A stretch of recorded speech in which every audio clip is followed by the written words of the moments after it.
अहम भक्तिपूर्वकं परमपितरं परमेश्वरं च मातरम् आदिशक्तिं च प्रणमामि। अहम सद्गुरुं गोरक्षनाथं च भक्तिपूर्वकं प्रणमामि। इष्ट देवताभ्यो च श्रद्धया नमस्कारं करोमि। मच्छेंद्रनाथ बाला मल्हार नामक स्थान को छोड़कर तीर्थ यात्रा करते हुए कोंकण के अडूल ग्राम में पहुंचते हैं, जहां मां काली से संघर्ष होने के बाद और फिर आशीर्वाद लेने के बाद वे आगे बढ़ते हैं। उसके बाद मच्छेंद्रनाथ कदासी नामक स्थान पर जाते हैं, जहां उनकी भेंट वीरभद्र से होती है। वीरभद्र से कुछ अनबन होने के बाद दोनों में समझौता होता है और वीरभद्र उनको आशीर्वाद देते हैं। आशीर्वाद लेने के बाद मच्छेंद्रनाथ तीर्थ यात्रा करने के लिए आगे बढ़ते हैं। श्री राम मंदिर के दर्शन करने के लिए वे अयोध्या की ओर प्रस्थान करते हैं। वहाँ पशुपति नामक राजा का राज्य था। वहाँ पशुपति नामक राजा को पराक्रम दिखाकर एवं प्रभु राम तथा सूर्यदेव का आशीर्वाद लेकर अपने शिष्य गोरखनाथ के साथ तीर्थ यात्रा को आगे बढ़ते हैं। मच्छेंद्रनाथ अपने शिष्य गोरखनाथ और अन्य शिष्यों के साथ उत्कल राज्य जा पहुँचे।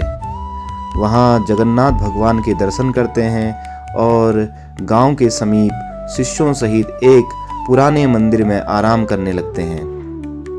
मच्छेंद्रनाथ गोरखनाथ जी की परीक्षा लेने का विचार करते हैं और गोरखनाथ जी से कहते हैं, बेटा भूख लगी है, कुछ भोजन की व्यवस्था करो। गोरखनाथ कहते हैं, प्रभु आज्ञा दो, मुझे क्या करना है। मच्छेंद्रनाथ समीप के गांव से भिक्षा के रूप में अन्न लाने को कहते हैं। गोरखनाथ एक गृहस्वामिनी के दर में पहुंचते हैं। वहां उसने पूरी, पुए, बड़े और बहुत सारे पकवान बनाए हुए थे। गृहस्वामिनी पकवान गोरखनाथ को भिक्षा के रूप में देती है।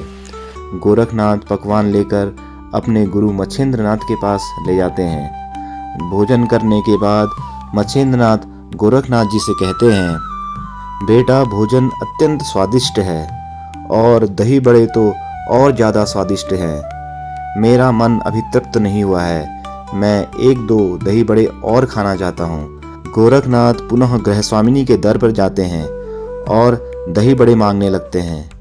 फिर से गोरखनाथ को देखकर वह गृहस्वामिनी गुस्से में आ जाती है और अपशब्द कहने लगती है।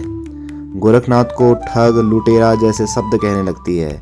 गोरखनाथ कहने लगते हैं, मैया मैं तेरी सभी मनोकामनाएं पूर्ण करूंगा, तू मुझे सिर्फ दही बड़े दे दे। गृहस्वामिनी कहती है, तेरे पास है ही क्या जो तू मुझे देगा, बता तू मुझे क्या दे सकता है। गोरखनाथ पुनः दोहराते हैं, मैया कुछ भी मांग लो, मैं सभी मनोकामनाएं पूर्ण करूंगा। गुस्से में आकर और छुटकारा पाने के लिए वह कहती है, ला मुझे ये अपनी आंखें दे दे, मैं तब तक दही बड़े लेकर आती हूँ। गृहस्वामिनी अंदर रसोई घर में चली जाती है। वहाँ बाहर गोरखनाथ स्वयं की आंख में अंगुली डालकर अपनी आंखें बाहर निकाल देते हैं। वहाँ खून ही खून हो जाता है, जिसे गृहस्वामिनी देखकर डर जाती है और माफ़ी मांगने लगती है। गोरखनाथ एक कपड़ा आंख में बांधकर गुरु के पास पहुँचते हैं। पट्टी बदी देखकर गुरु मच्छेंद्रनाथ गोरखनाथ से पूरी बात पूछते हैं। मच्छेंद्रनाथ उस महिला पर क्रोधित होते हैं, परंतु गोरखनाथ किसी तरह उनको शांत कर देते हैं। मच्छेंद्रनाथ कहते हैं, बेटा मुझे पूर्ण विश्वास हो गया है कि मुझे गुरु भक्त चेला मिला है, जो मेरा नाम रोशन करेगा और मेरी इच्छा पूर्ति के लिए अपने प्राण भी देने के लिए कभी नहीं हिचकिचाएगा। मैं तुझे सभी गुप्त विद्याएं सिखाकर पूर्ण कर दूंगा। मच्छेंद्रनाथ गोरखनाथ को चरणों से उठाकर उनकी पट्टी खोलकर अभिमंत्रित जल लगाते हैं। देखते ही देखते गोरखनाथ की आंखें पूर्णतः सही हो जाती हैं और सभी दर्द गायब हो जाता है। अपने गुरु मच्छेंद्रनाथ के आशीर्वाद से गोरखनाथ महान सिद्ध और परम योगी हो गए। जय गुरु गोरखनाथ। गुरुदेव दया करके मुझको अपना लेना। गुरुदेव दया करके मुझको अपना लेना।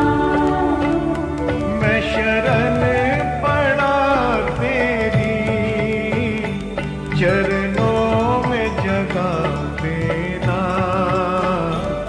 गुरुदेव दया करके मुझको अपना